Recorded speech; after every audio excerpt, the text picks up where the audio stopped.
தமிழக வெற்றி கழகத்தின் தலைவர் விஜய் அவர்கள் அம்பேத்கர் நினைவு நாளில் அம்பேத்கர் தொடர்பான நூலை வெளியிட்டிருப்பதும் அம்பேத்கர் அவர்களை பற்றி பேசியிருப்பதும் பெருமை அளிக்கிறது. இன்றைக்கு பொது நீரோட்டத்தில் அம்பேத்கர் அவர்கள் வெகுவாக பேசப்படுகிறார். அந்த வரிசையில் விஜய் அவர்களும் விகடன் பதிப்பகத்தாரின் எல்லோருக்குமான தலைவர் அம்பேத்கர் என்கிற நூலை வெளியிட்டிருப்பது வரவேற்புக்குரியது, பாராட்டுதலுக்குரியது. அந்த நிகழ்வில் நான் பங்கேற்க இயலாமற் போனதற்கு திமுக அல்லது திமுக தலைமையிலான கூட்டணி கட்சிகள் கொடுத்த அழுத்தம் என்பதை போன்ற கருத்தை அவர் பதிவு செய்திருக்கிறார்.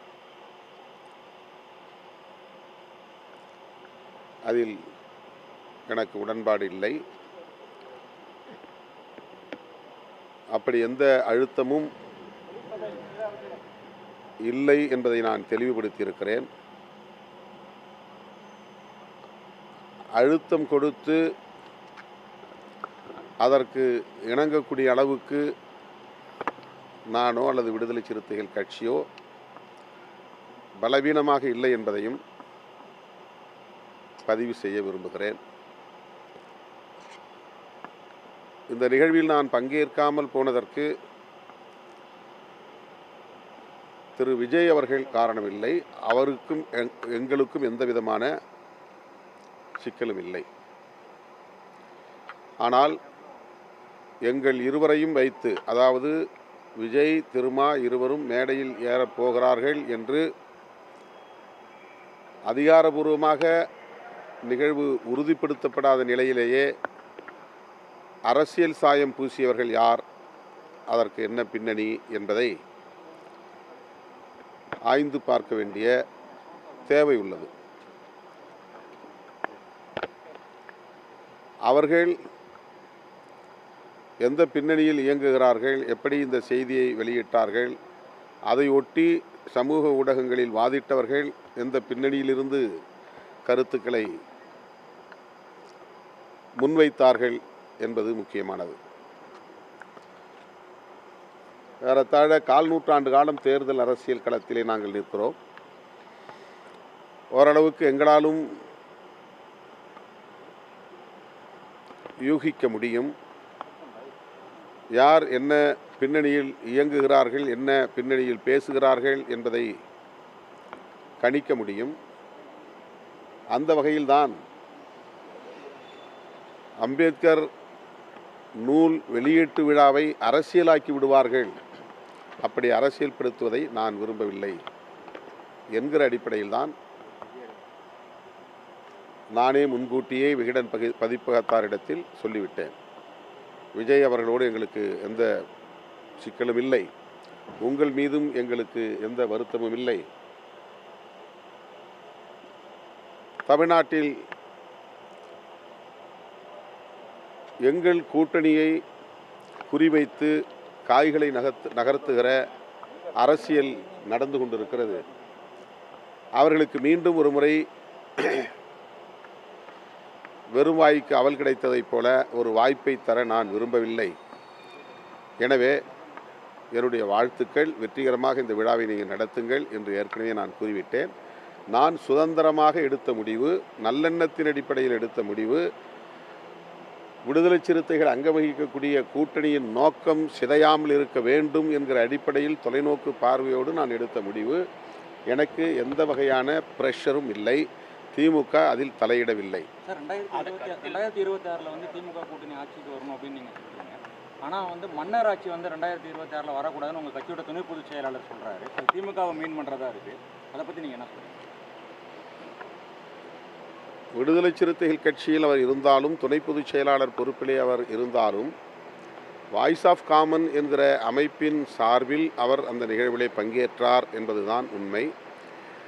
விகடன் பதிப்பகமும் வாய்ஸ் அண்ட் காமன்ஸ் என்கிற அந்த நிறுவனமும் இணைந்து அந்த புத்தகத்தை கொண்டு வந்திருக்கிறார்கள். வாய்ஸ் ஆஃப் காமன் என்பது ஒரு நிறுவனம், தேர்தல் உத்திகளை வகுக்கக்கூடிய நிறுவனம்.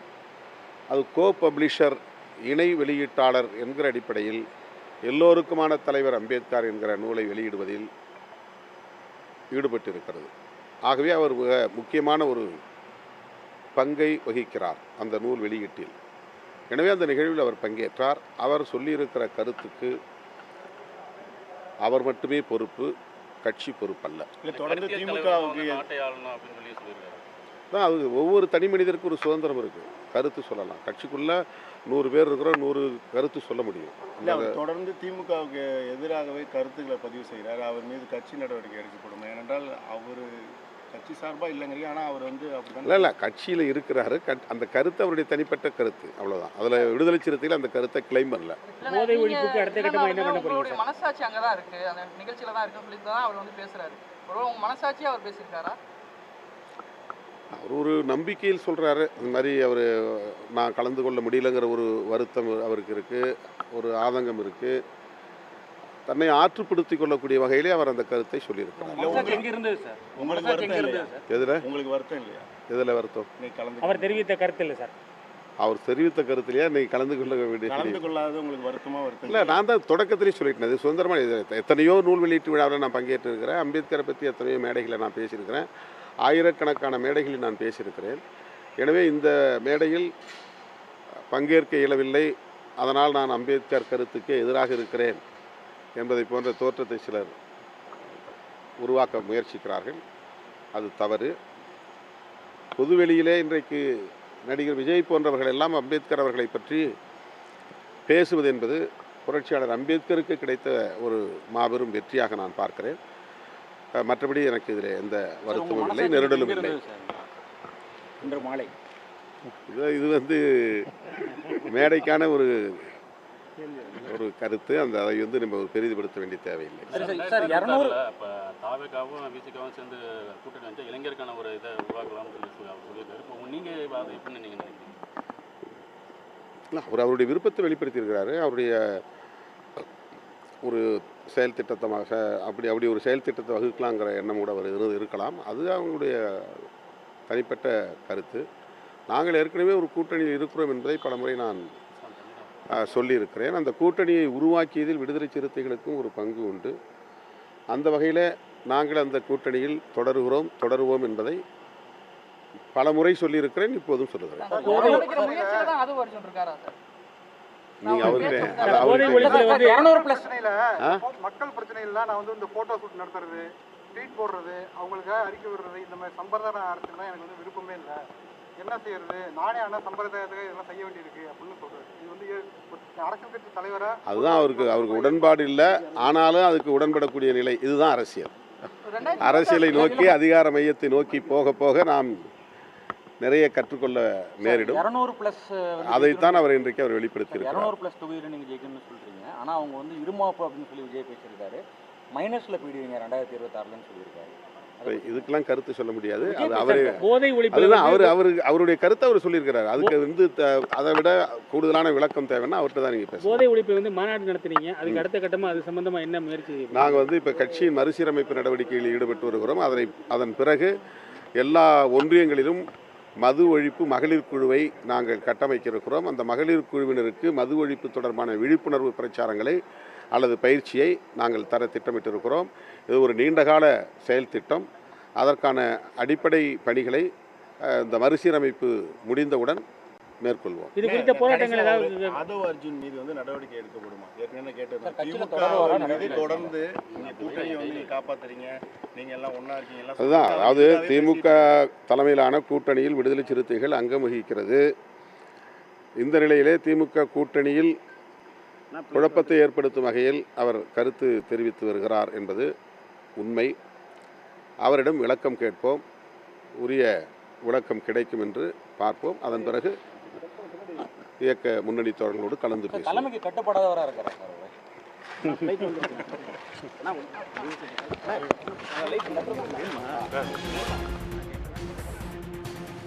உடனுக்குடன் செய்திகளை தெரிந்து கொள்ள சன் நியூஸ் பெல் ஐகானை கிளிக் பண்ணுங்க.